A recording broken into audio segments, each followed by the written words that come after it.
Well, my friends, this is it. The last Unsealed episode. Until I move into the new place. That's right, I am moving. I have talked about this for a while on Twitter, and I think I even did a channel update here. Moving day is almost here. It's in a week's time. I am flipping out because I still have a lot of things that I have to do. I am been working on the new apartment, getting it cleaned and remodeled, and it's almost ready to go. This weekend is the last push. Plus, I'm packing. You have no idea how many games that you own when you have a retro gaming library until you have to put them all in boxes. At the end of the day, it's probably going to be about 20 boxes worth of games across very many systems. And then there's going to be another box that just has all the unsealed stuff in it that I'm going to get to when I move and I start filming again. I'm hoping, fingers crossed, that by the second week of October, I will be back on camera and shooting again, but it really depends on how long it takes to get things unpacked and get settled. So I got to make this a good episode, right? Well, you might hate me. Let's get started. I have to preface this by saying that the movie series that this game is based on and another game is based on that I'll be talking about, I have not seen a one of these movies in this series. I know it's popular. I know the stars who act in it. I know that it's about cars, and that's about all I know. And also, it's like over-the-top insane. That's all I know. I'm, of course, talking about The Fast and the Furious. I have not seen a one of these movies.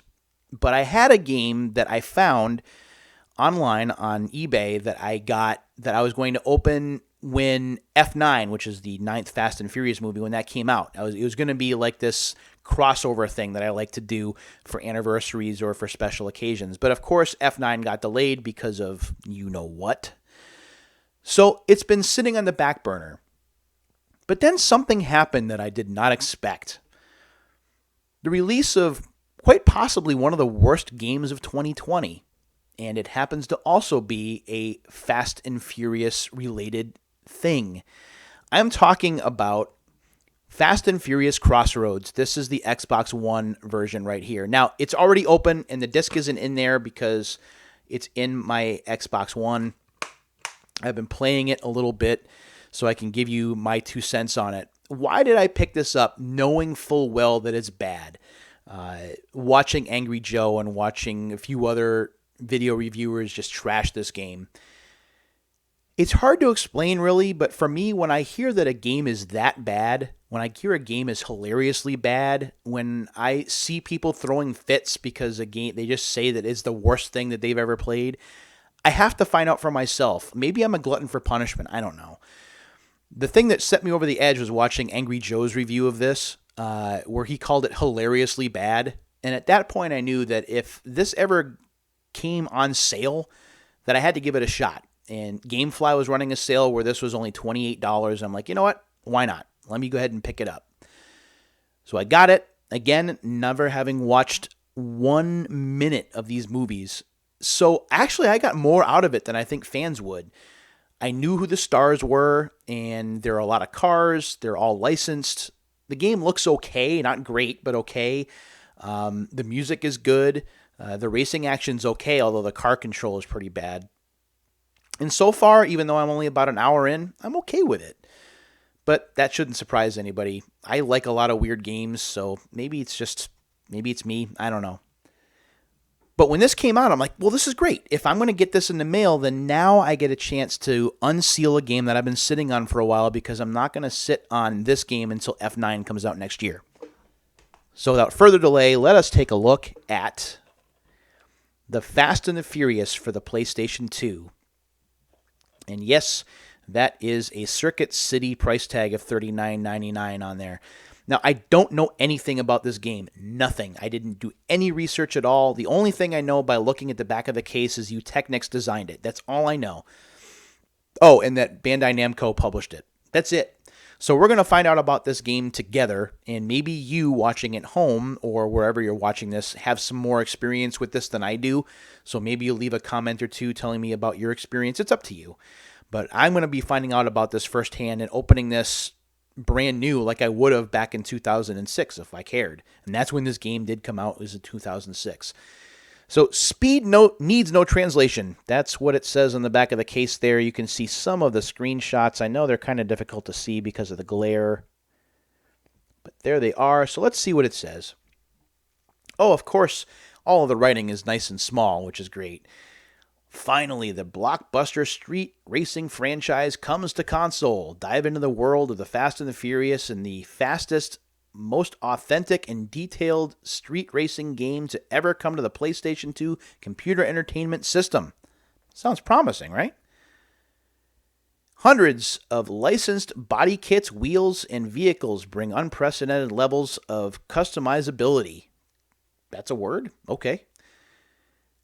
Master drift techniques, take down rival crews and own the Tokyo Underground street scene.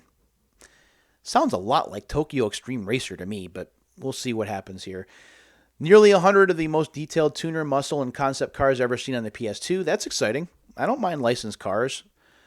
Revolutionary drifting models, cinematic camera angles, and stunning visuals. Again, sounds promising.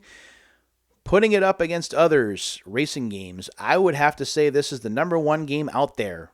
And that is according to Reese Millen, defending U.S. drifting champ on MTV.com's The G-Hole. I'm going to leave that alone. Tune your ride with over 80 licensed wheels and 300 body kits from authentic JDM companies. So this game wants to be authentic. I respect that. I think that that's pretty cool. So let's see what this is about. Let's go ahead and get this opened up. I know what you're thinking. Of all the games you could have opened up, this is the one you wanted to go with? Well, yeah, kind of. I've been more sports focused of late, so I thought it would be nice to kind of close with a more general game. And again, because I didn't think that the Fast and the Furious Crossroads game was that terrible, I'm kind of curious about this now, although my PS2 is now packed away. All right, let's see here. Yep, I think we can slide that off, maybe. There it is. All right. There's no seal on the top, by the way. This is 2006. They took all of the ID stickers off by this time. When we open this up, there we go. That looks pretty neat. So we have Fast and the Furious manual over here, and we have the disc. It is a DVD-ROM, so that will work in most PS2s. It's not one of those blue-backed CD-ROM discs that people have troubles with. All right, there we go. So when we take a look at the manual, surprisingly, the manual is in color, although the color is kind of washed out. That's what the manual looks like on the inside. A lot of yellow or dust colors. Let's see if there's any kind of story here. Contents, 34 pages worth. That's not bad. Dare to drift. And there's all the play controls and everything. Racing down the winding mountain roads of Japan called Toge, young drivers search for the fastest way to the bottom. They found it when they started to drift. Prepare to enter the world of drifting. I think that there was a Tokyo Extreme Racer game that was based on drift. I think it was Tokyo Extreme Racer Drift, if I'm not mistaken. So it's not the same thing because it's a different development team. I think that Genki was the Tokyo Extreme Racer crew. You probably know better than I. But this is Utechnic, so it's a little bit different.